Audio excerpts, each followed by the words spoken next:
Hi there, and welcome to my very first episode of BROC Talk. I'm your host, Vicki Loomis with BROC Community Action.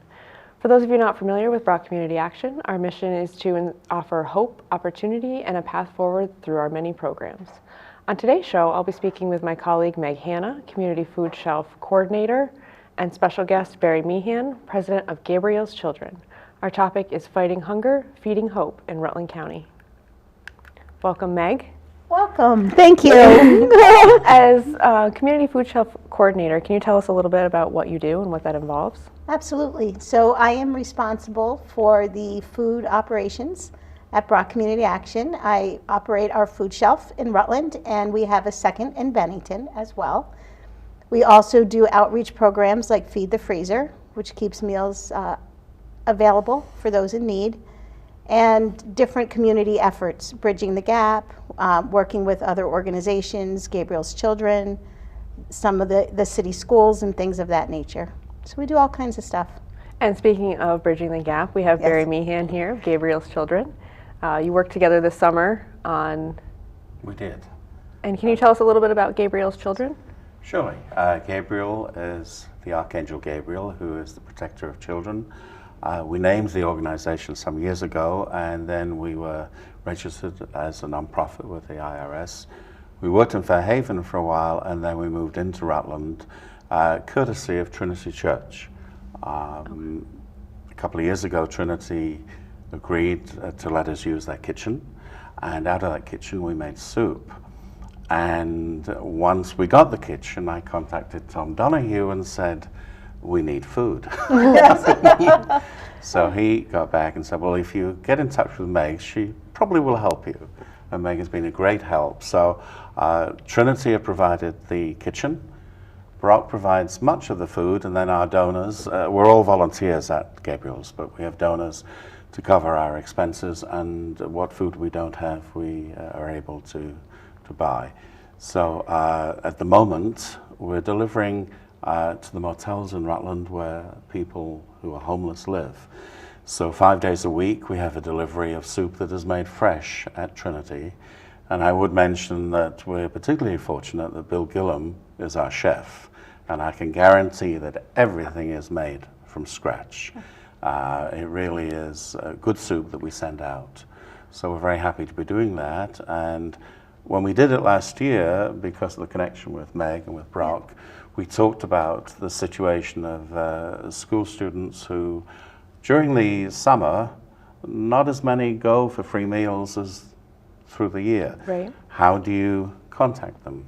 So we started the Bridging the Gap. Yes. And the schools, we approached the schools. Yep. And that was in four places last year, and we hope we can do it again this year. And We had a good summer. Yeah, this summer was the pilot program. This summer was the Yes. pilot program. We did serve over 1,000 meals throughout the summer, so it was very, very good, very successful.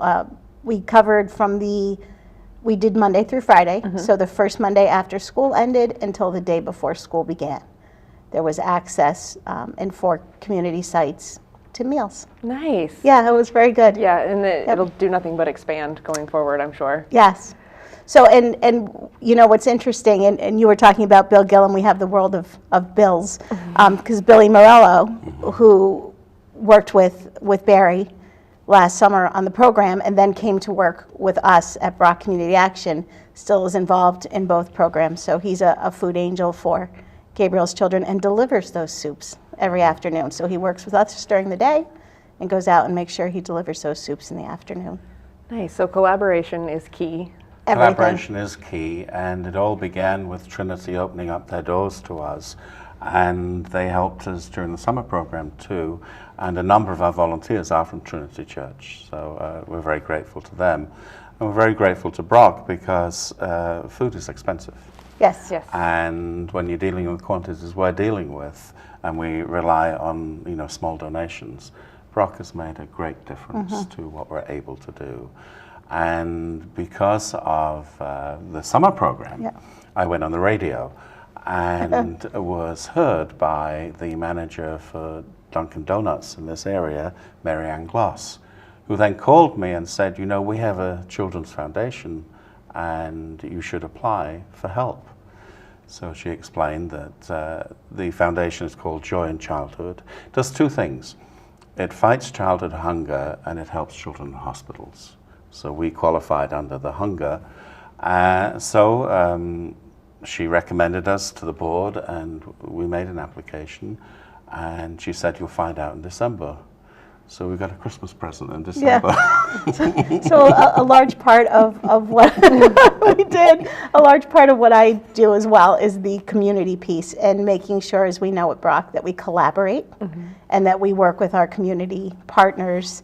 Without the collaboration, we wouldn't have most of what we do. Right. So it works. We have the events, the Stuff-A-Bus, the letter carrier drive, and of course we have the Newlywed Game coming up this Saturday. Weekend, yes. Yes, at the Paramount. So that is a fundraiser directly for the food shelves in Rutland. So these partnerships and these collaborations help us cover all of the areas so that we don't have as many gaps to fall through, so that we have programming that's available across the board. So this Christmas present you received, what is the plan? So we put in a proposal, and on the basis of that proposal, we were given $10,000. And Thank you, Duncan. so we're you, very Duncan. grateful to Duncan. And Duncan explained that they have a fundraiser during the fall, and that money goes into the foundation. And they were pleased that it came back to Rutland because nobody from Rutland had asked them for help before.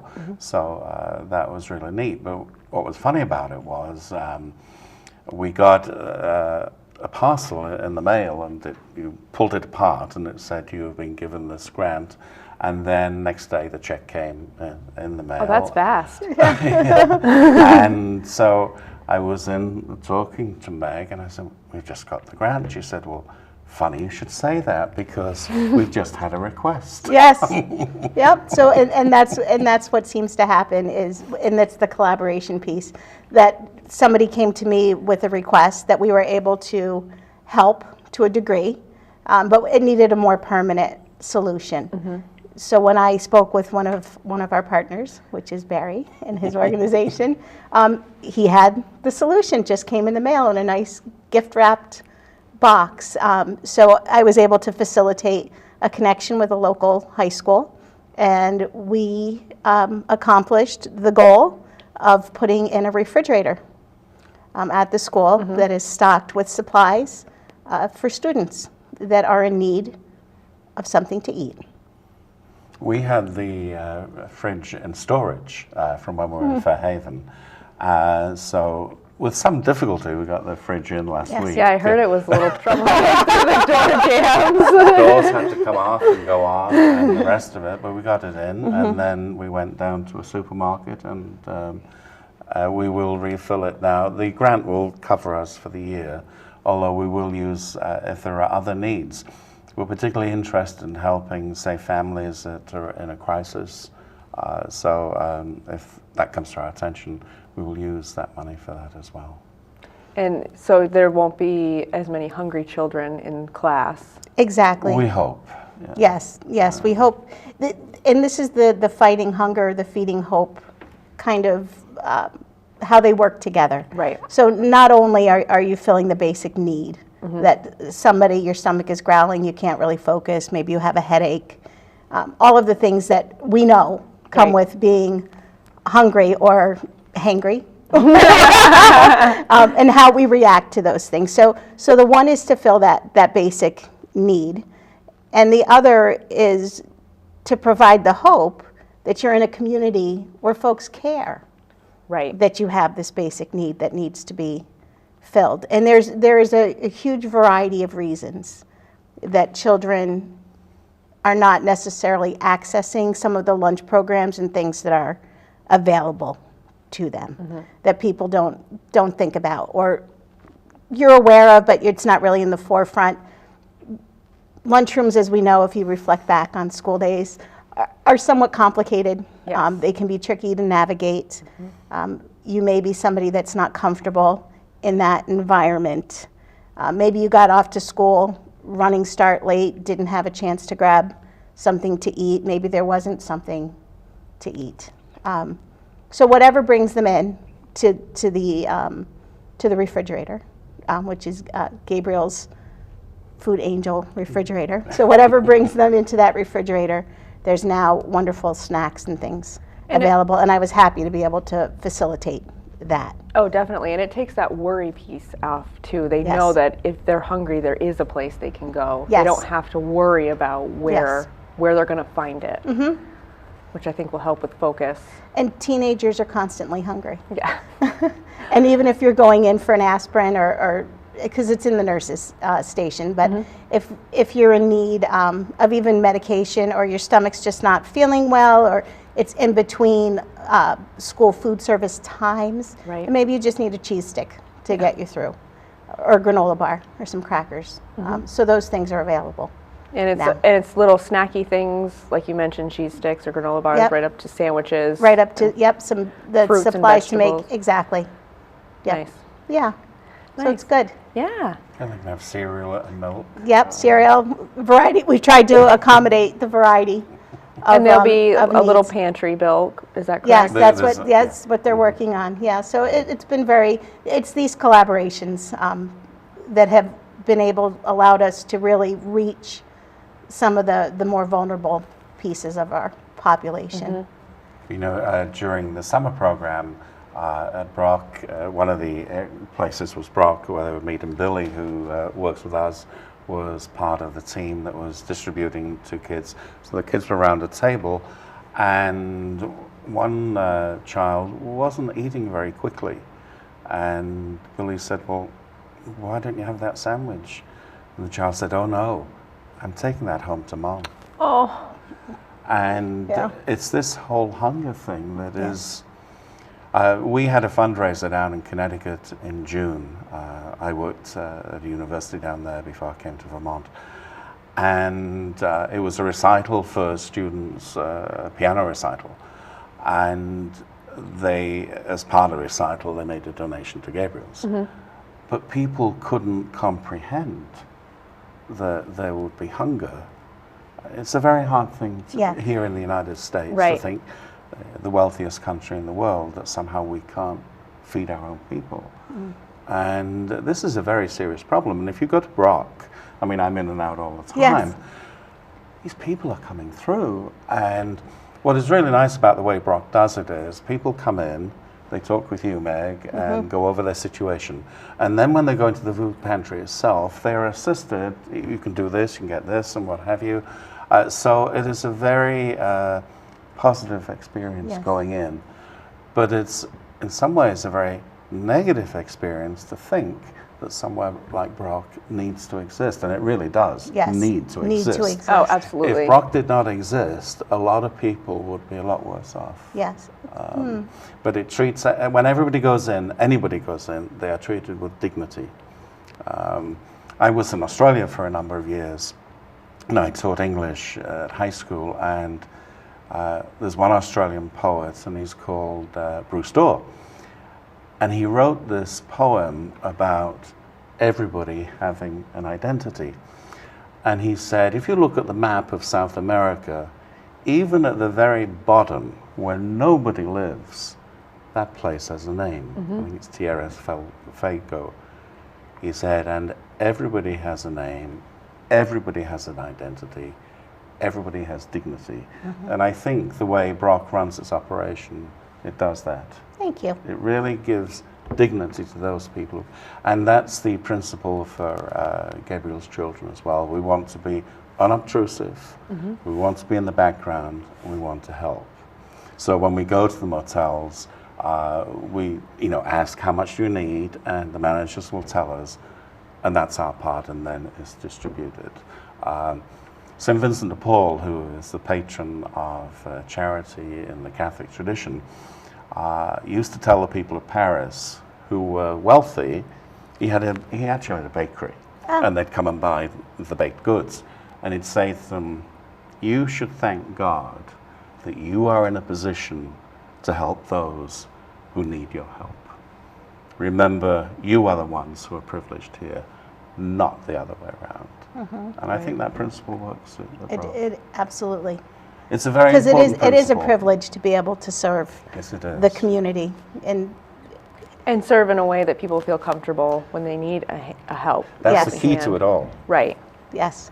There's nothing worse than when people who are in a position to give look down on those upon whom they... Right, they're assisting. And it's absolutely clear at BROC that is not the No. attitude.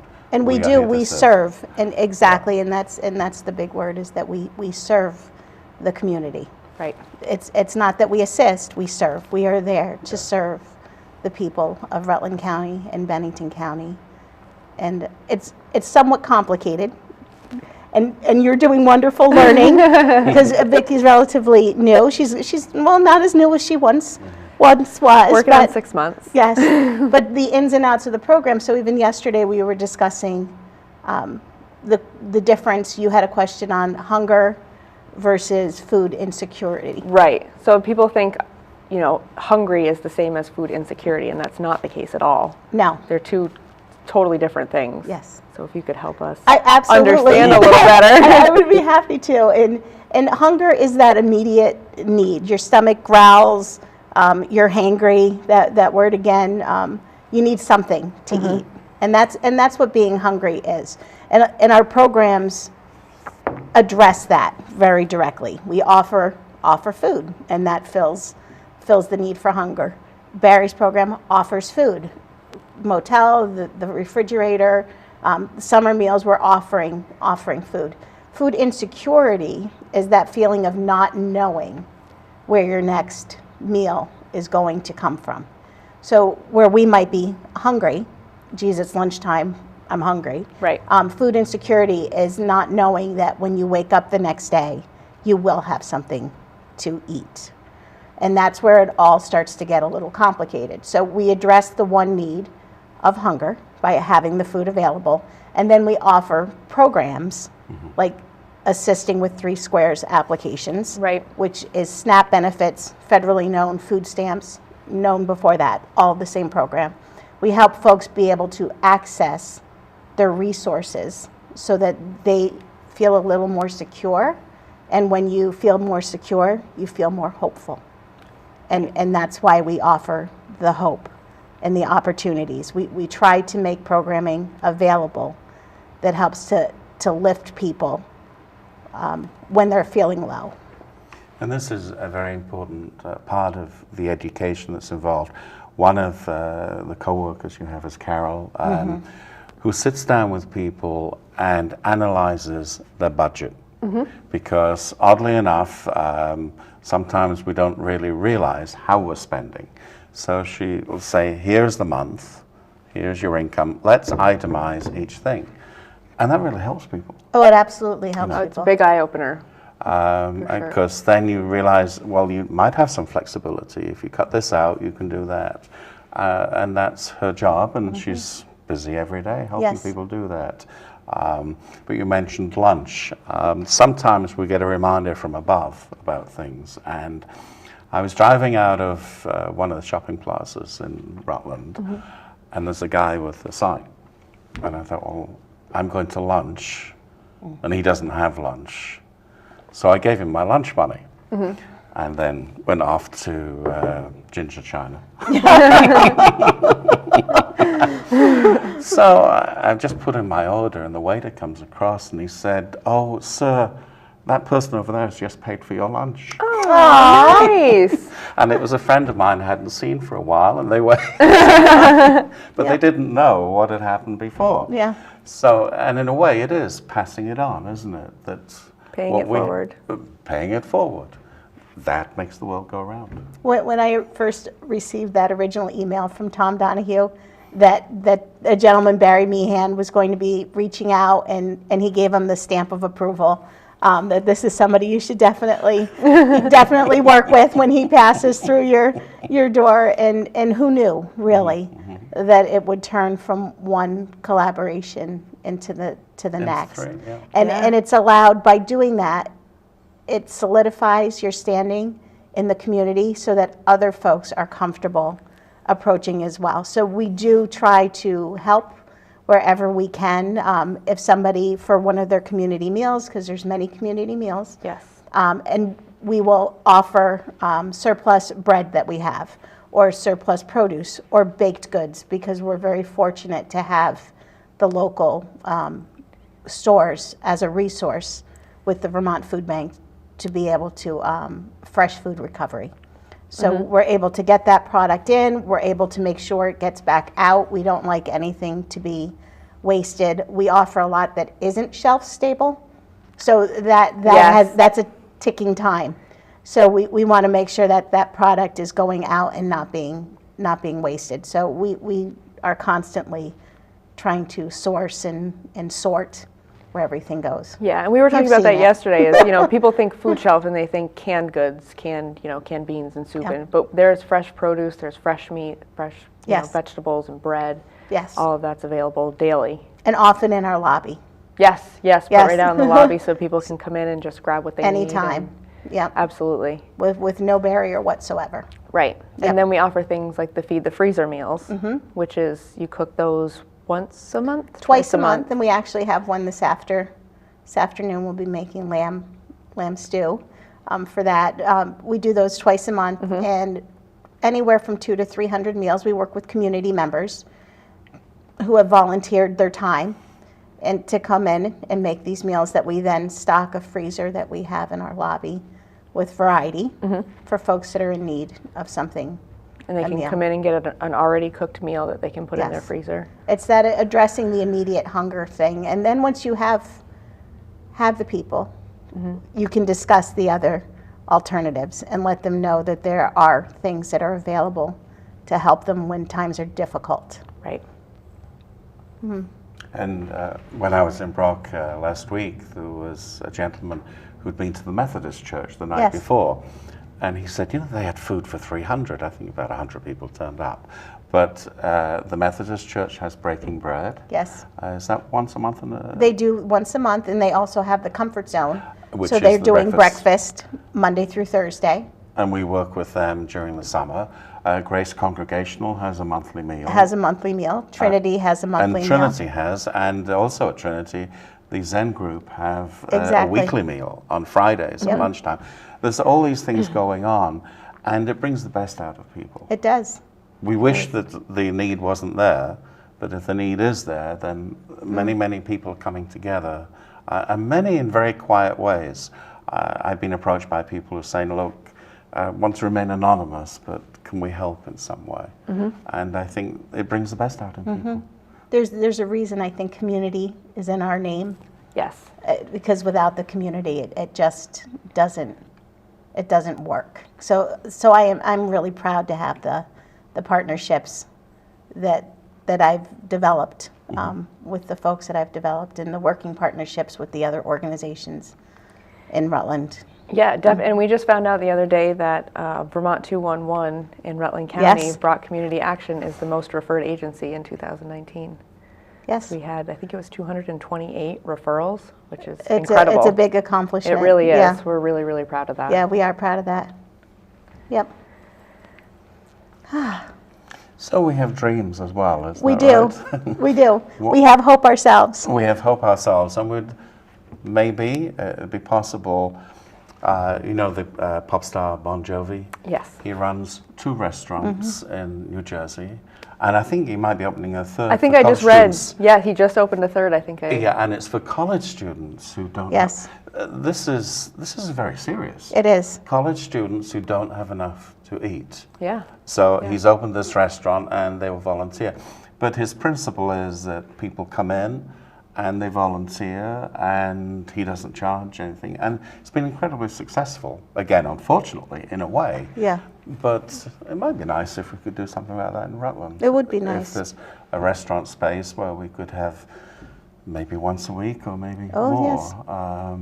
Because again, when families celebrate, to go out is pretty expensive. Oh, yes. Wouldn't it be great if we had a place where families could come, the whole family, and instead of them having to make the meal, they could volunteer, do part of it, but they could celebrate. They could celebrate That's their something accomplishments, yeah. We've talked about it. It seems impossible. Yes. So that's why we should aim for But it. Isn't nothing, that right? right, that's right. It would Nothing is definitely be impossible. utilized for sure. Yes. Nothing is impossible. But you know, especially families to come together for a celebration, it is really expensive to go to restaurants. Oh, if it you've got 3 absolutely or 4 is. children. Yes. By the time everything is paid for. If there was a place where you knew you could go and you could contribute in kind, Yes. I think it'd be marvelous. And it would be a good lesson. And we do see that Right. often, is that for some of our, like Stuff-A-Bus Yes. events, that community members come back and help with that process, help unloading the buses, help sorting things or doing what you need. We have many folks that offer to volunteer their time when money is not necessarily an option, which has always been my take Right. on things with the family and the kids early on. Yeah, they volunteer at all ages. Right, I knew throwing money at things was not in my cards to do, so I've always tried to be involved with my time and what I can donate, and then food, which I know seems to be my fallback on how to get people fed. So we are always looking for volunteers at our organization for the different programming. Yes, we're for always doing taking events. applications. Yes, and looking to assist even with the Vermont Food Bank and sorting on our behalf, which is the new one that we were just discussing. And I know Barry's always looking for food angels. Yes, we have a volunteer intensive program, VIP.